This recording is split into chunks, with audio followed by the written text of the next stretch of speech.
When we last left off, I'd run into a bit of a problem. The original power supply I had was too big, so I switched to a smaller form factor supply, an SF600, which at the time I thought was the biggest you could get. And if you remember, I fabricated this crazy but very effective solution in the back here,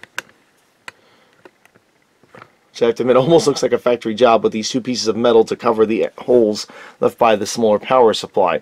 Again, the whole reason for that was because the full power supply, the full size ATX power supply, was obscuring my CPU cooler. That's something I just couldn't get past. The main reason why I was considering doing that, anyway, that's the reason why I went with a 600 watt over here. Then, of course, looking into the graphics cards, the two I've been looking at, the 1070, which I already own, or a 2070, or an RTX, no, it's GTX 1070 or an RTX 2070.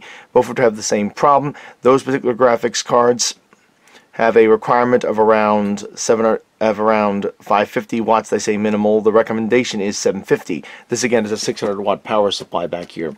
So that was something that made me feel a little uncomfortable, considering I want this thing to perform. Admittedly, it's a lower TDP than the other computer I had that I'm using this to replace, but still, I just couldn't with good conscience do that. So I was all committed to putting the full-size power supply here and then going with an M100 cooler, which I think is my Cooler Master, which would have dropped the height of the CPU cooler a bit and just give me a little bit more breathing room. But I realized that still wasn't going to do much in terms of reducing the amount of distance between the power supply and the CPU cooler. And again, the CPU cooler is generating heat and the power supply is generating heat, and essentially one is going to be exhausting on top of the other. So that's a real mess in terms of airflow. So I did a little research on the SF600 over here, and I found out, basically checking the efficiency to see if I could maybe squeeze it out, but I found out that I can get a 750 megawatt power supply of this, which I ordered and I have right here. So despite already ordering the heatsink, this is the method I'm going to go with, because I can just swap this right in and it'll keep this cooling fan exposed, so A, I can get better airflow, and B, sort of a secondary but positive effect on this, I can see the lights that this thing is going to put out. It's got all kinds of crazy lighting effects on it. And considering all the work I did to put LEDs on this, I'd love to have that functioning. So not the worst end conclusion. So I'm going to go ahead now and swap the power supply out. It won't look any different, although there is another ironic sort of consequence of this whole mess. Because I'm doing this, it comes with this particular version of the power supply, the 750 here, has its own bracket for the back here. So all this work I did is probably going to come out and probably stay out after all that effort. Anyway, what can you do? Can't win sometimes. I'll go ahead now and start swapping things out. That'll be my big project for the day, as I am on a limited time budget today. I should also mention this top part comes out as well, but I just prefer not to take it out.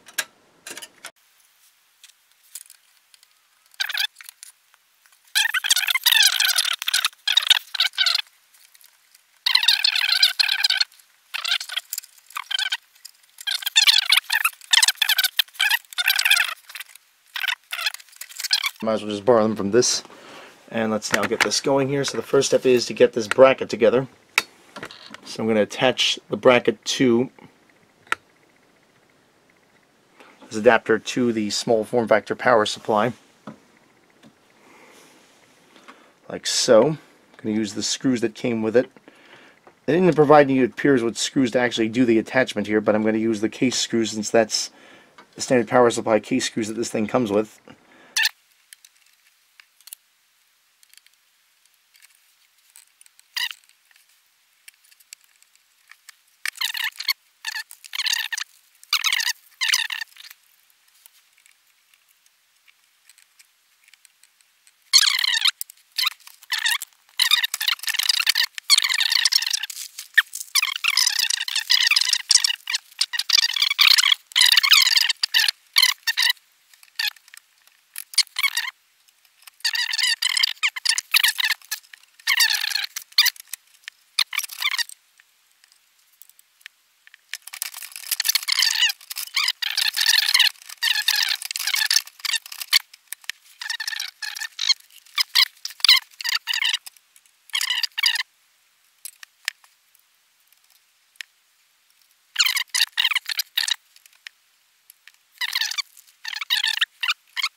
It looks actually a lot more professional than anything I did before.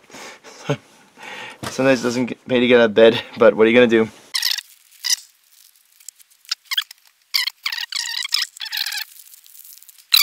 Of these screws, but the fact is you will, because again, a case gives you so many of these extra things you don't really need to worry about running out of them. You can afford to lose a few, in fact. So right now I'm just doing that last one there, and that's good. This is nice and tight. It's secured very firmly. There we go. So that'll fix that problem. Next I'm going to reconnect all of my wires, and that'll be it for tonight, as I have a limited amount of time to work on this.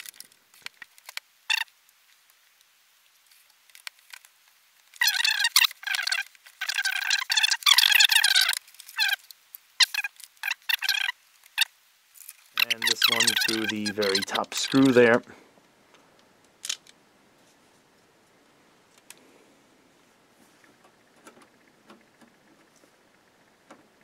I also have now a hole in the bottom, which was made accidentally, but might have given me a way of passing this thing through. I need to get the wires into this case more effectively. What I'm thinking of doing is seeing if I can fit this in here.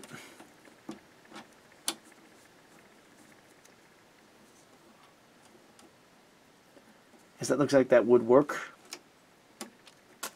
Oh, good. Oh, good grief. That's one of the screws. It's a special one. So I need to make sure I don't lose that screw, and I didn't. Okay. So I think I'm going to put it in like that. And yeah, that would definitely help out.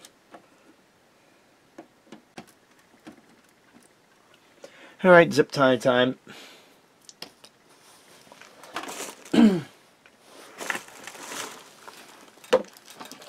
They have plenty of these things here. Here's one of them. Just going to use one on this side to hold it in place.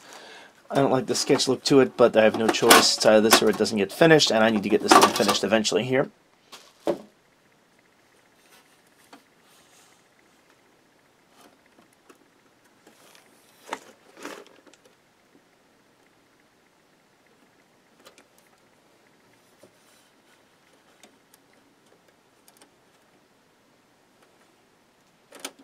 Should have just done this to begin with, but oh well.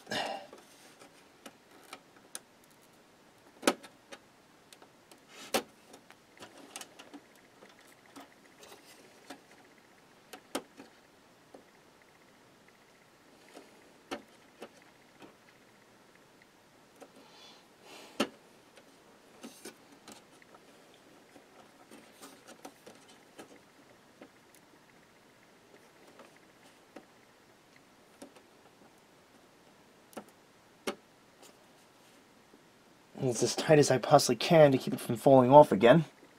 Oh yeah, that'll do it. That'll do fine. Should have done that to begin with. Let me grab my...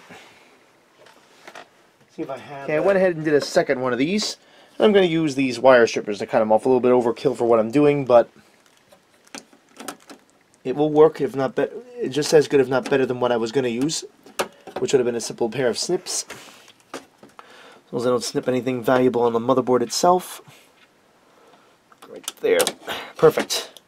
Ooh, I hope I didn't hit something just there. No, it looks good. Okay, so with that, I've now mounted the fan semi-permanently, semi-effectively.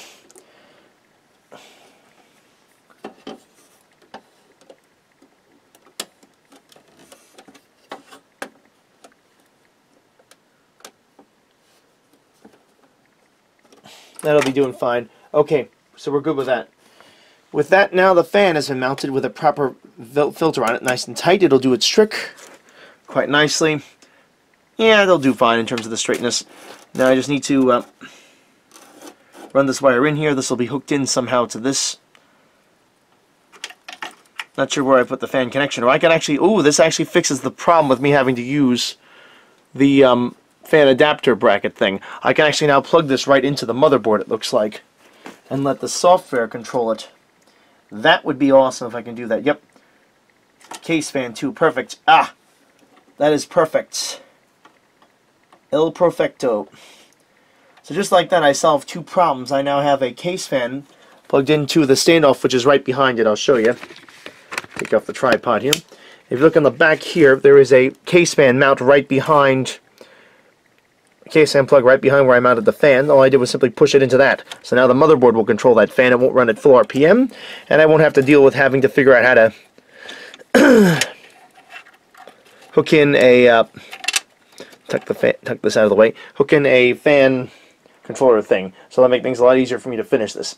Alrighty, nice little project for today. I've got some more parts in. I'll get to them in a little while later, but not today. I've got. Now, in case you don't remember, the reason why I'm using this caddy thing to mount all of my hard drives in, which is usually for 5¼ inch bay accessories type things, is because I took the hard drive caddy out, and you really don't need that anymore. But even so, even without that in, I still have 2 slots that I can use for 3½ inch drives if I use an adapter. There are a few different ways of going about it.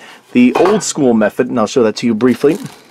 I still have them here, and I was really going to use these initially for my fan mount, but when I found that I didn't need to put the fan controller in, as you remember from the last video, I got that cable mounted into the motherboard, so that won't be needed anymore. Anyway, what I was going to do then is use this traditional drive rail setup. These are metal drive rails. You slide them into the frame, you mount them to the hard drive or 3½ inch peripheral, and you slide into your 5¼ inch frame, and you just screw it down. That's the old school just to show you how this crazy mount works, as I haven't done this in a while again. You mount it upside down like such, and then you get a few holes to select how to go in, and then it slides in, and you put the screws right through this side, which I will do now. I'm going to line it up with this predetermined measurements I had before, which again were done somewhat sketch, but I know they will work because I've tested them. Let's go now and go through here and line the holes in. I'm going to look now to get my holes lined up with the base here.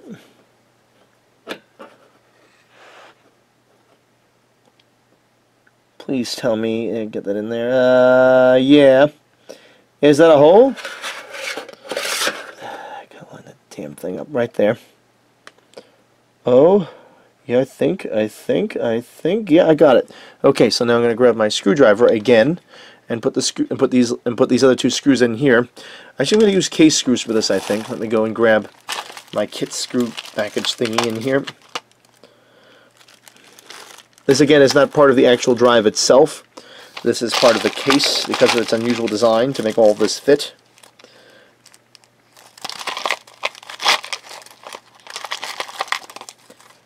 I'm assuming this is going to take the bigger screws, so I'm going to take 2 of those out of here and go grab my screwdriver.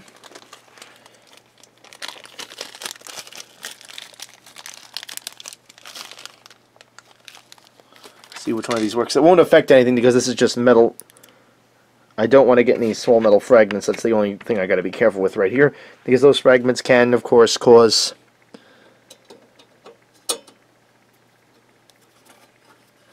a short if they were to get inside something. There we go. That appears to be the right one. So use this one over here on this side.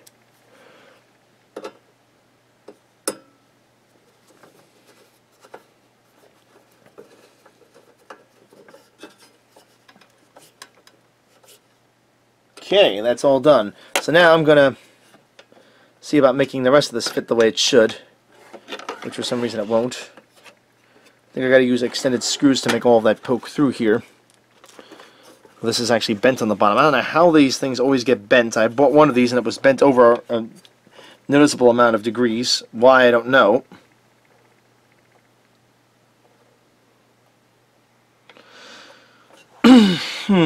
Why is that not fitting right?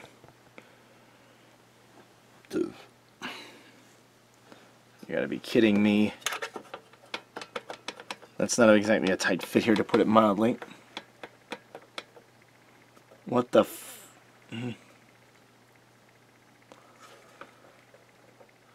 Oh, I see. I have the angle backwards. Ah! Alright. Bear with me, folks. I have put the bracket on backwards. I gotta reverse it 180 degrees so it'll push this drive further to the right here. Okay, so here's what I did. I just reversed the direction of this bracket, and now I'm set to put it back in again, and I've checked it out and it will in fact fit this time. I'm going to line the back up to where it's perfectly level with the back chassis because I've taken measurements, and that apparently will make it fit perfectly. I also need to get the holes to line up through these holes over here. And it feels like it's sliding in just the way it does. It has that wonderful feeling when you feel it's clicking in a gear. So that's exactly how it should be as far as I can tell. Okay, so now I'm going to put my screws in again. Use the bigger ones. I'm assuming that's what goes in here.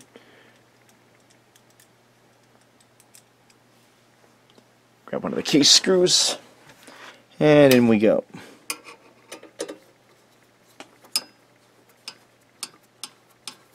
That'll work. That's going through. Just telling you, I can tell because I'm using my finger on that, but I actually don't want to tighten that one up. I want to make sure I get this into a hole.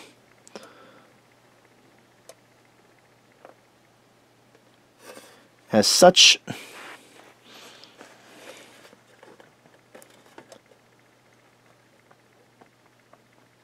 right there. I think that's what I need.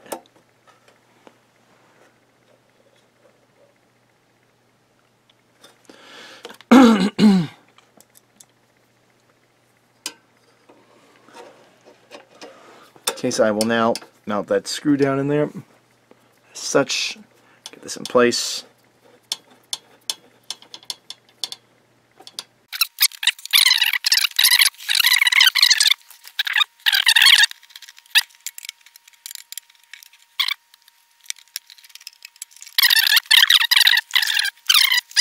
This wasn't all the way down, that's nice.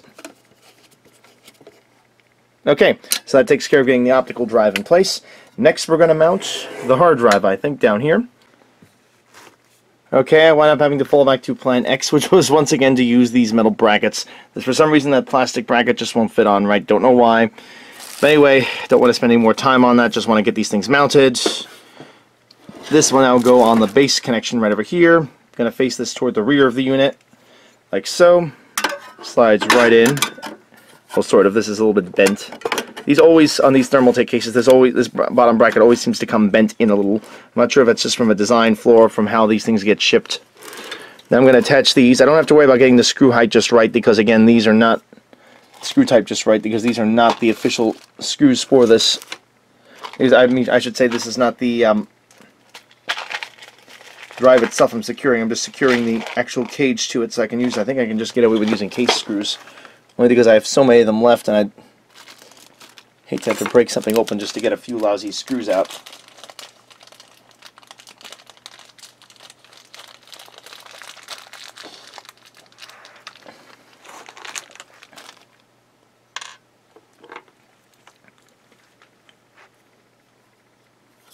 Line the holes up right in there.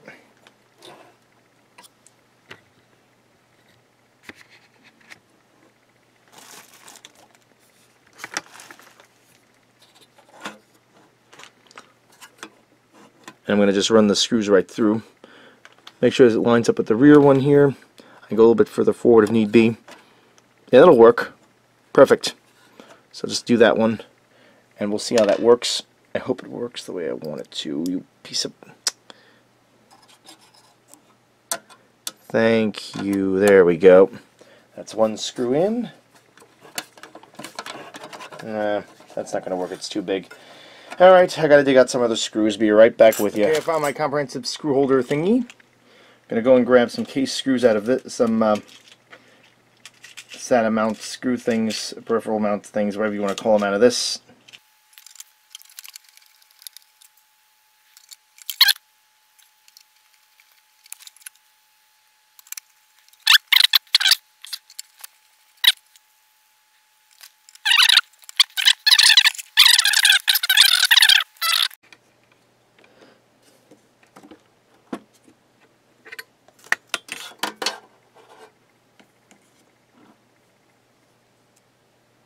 I have to get myself an enterprise style cable, it looks like, to mount that. I may not even bother at this point. Anyway, I went ahead and hooked these two drives up right over here. As such, this cable's all set to go. Next I'm going to run my SATA cable for signaling and everything else right through here. One. Need one more of these. I'm going to use the 8-bit cable that I have laying around here.